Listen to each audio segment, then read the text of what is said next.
singing low while I pop a bottle off of ya. Chain swinging, clang clang, and it costs a lot. Bitch, I'm always at the guala, yeah, and you are not badass beat. Keep on going till you hit the spot. Whoa, I'm a big bag hunter with the bow.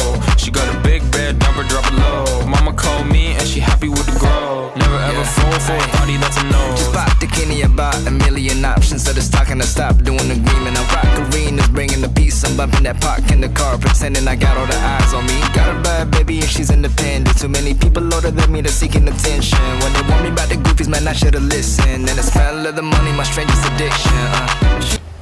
Oh, hi. Wait a minute. Who are you? Can I call you baby? Can you be my friend? Perennialisme bisa didefinisikan sebagai suatu aliran atau paham yang berpegang pada nilai-nilai atau norma-norma kekekalan.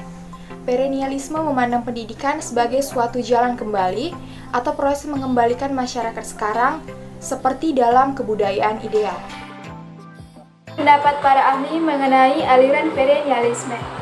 Yang pertama, menurut Plato, pada tahun 427 sampai dengan 347 sebelum Masehi, berpandangan bahwa realitas yang hakiki itu tetap tidak berubah. Realitas atau kenyataan-kenyataan itu telah ada pada diri manusia sejak pada asalnya, yang berasal dari realitas yang hakiki.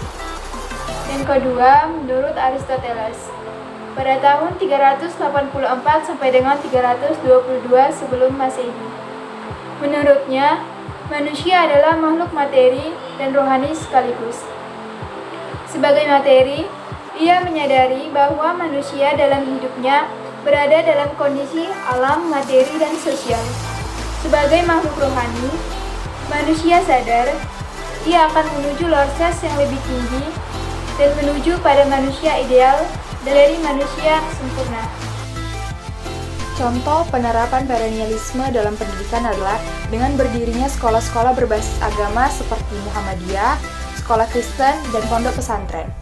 Sekolah-sekolah ini mengedepankan ilmu agama karena dianggap sebagai sesuatu yang memiliki nilai-nilai atau prinsip-prinsip yang menjadi pedoman hidup. Esensialisme berasal dari kata esensial yang berarti sifat-sifat dasar atau kata pokok. Esensialisme mempunyai pandangan bahwa pendidikan sebagai pemelihara kebudayaan. Aliran ini ingin kembali kepada kebudayaan lama, warisan sejarah yang telah membuktikan kebaikan-kebaikan bagi kehidupan manusia. Pemikiran tokoh esensialisme diantaranya yaitu Johann Hendrik Pestalozzi. Sebagai seorang tokoh yang berpandangan naturalistis, yang hidup pada tahun 1746 sampai dengan 1827. Pestalozzi memiliki kepercayaan bahwa sifat-sifat alam itu tercermin pada manusia, sehingga manusia terdapat kemampuan-kemampuan wajarnya. Kemudian yaitu pada Johann Friedrich Froebel pada tahun 1782 sampai dengan 1852.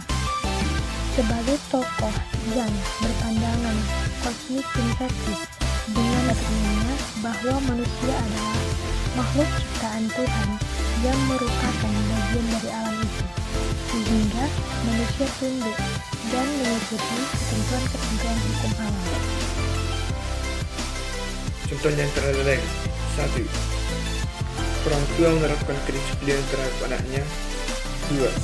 Guru sebagai contoh keteladanan berdasarkan pengetahuan. 3. Siswa sebagai makhluk yang nasional yang memiliki prestasi dan penampilan. Konstruksionisme berasal dari kata rekonstruksi, tersusun dari dua kata re yang artinya kembali dan konstruk yang artinya penyusun. Jika kedua digabungkan, maknanya menjadi penyusun kembali. Dalam filsafat pendidikan, rekonstruksionisme adalah suatu aliran yang berupaya merombak susunan lama dan juga tata susunan hidup kebudayaan yang mempunyai corak modern serta menjadi kesepakatan antar manusia. Filsafat rekonstruksionisme juga merupakan elaborasi lanjutan dari gerakan progresivisme. Para kaum rekonstruksionisme meyakini bahwa peradaban manusia masa depan sangat ditekankan. Mereka juga menekankan tentang perbedaan terhadap individual serta kaum progresif. Akan tetapi, rekonstruksionisme lebih menekankan terhadap pemecahan masalah, berpikir kritis, dan sejenisnya. Pemikiran tokoh aliran rekonstruksionisme. Yang pertama menurut George Counts tahun 1889 sampai 1974. George Counts mengembangkan pendekatan baru terhadap pendidikan.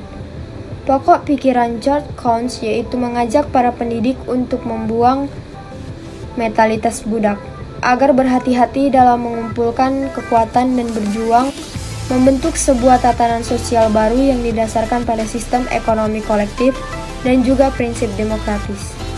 Yang kedua menurut Paulo Freire tahun 1921 sampai 1997. Ide-idenya tentang pendidikan dan menganalisis masalah pendidikan yang berkaitan dengan politik pemerintah yang menjadikan masyarakat bawah sebagai kaum yang tertindas. Tujuan pendidikan tersebut adalah penyadaran, bukan untuk menyalurkan atau untuk pelatihan keterampilan, melainkan merupakan proses dialogis yang mengantarkan seseorang secara bersama dalam memecahkan masalah eksistensial mereka. Contoh aliran rekonstruksionisme yaitu di dalam artikel yang berjudul Future Shock yang artinya kejutan masa depan, karya Alvin Toffler, telah membuka mata dunia bahwa manusia telah mengalami tekanan yang hebat jika dibebani perubahan dalam waktu yang singkat. Contoh kedua, memahami realita alam nyata memerlukan suatu asas. Contoh ketiga, anak, sekolah, dan pendidikan itu sendiri dikondisikan oleh kekuatan budaya dan sosial.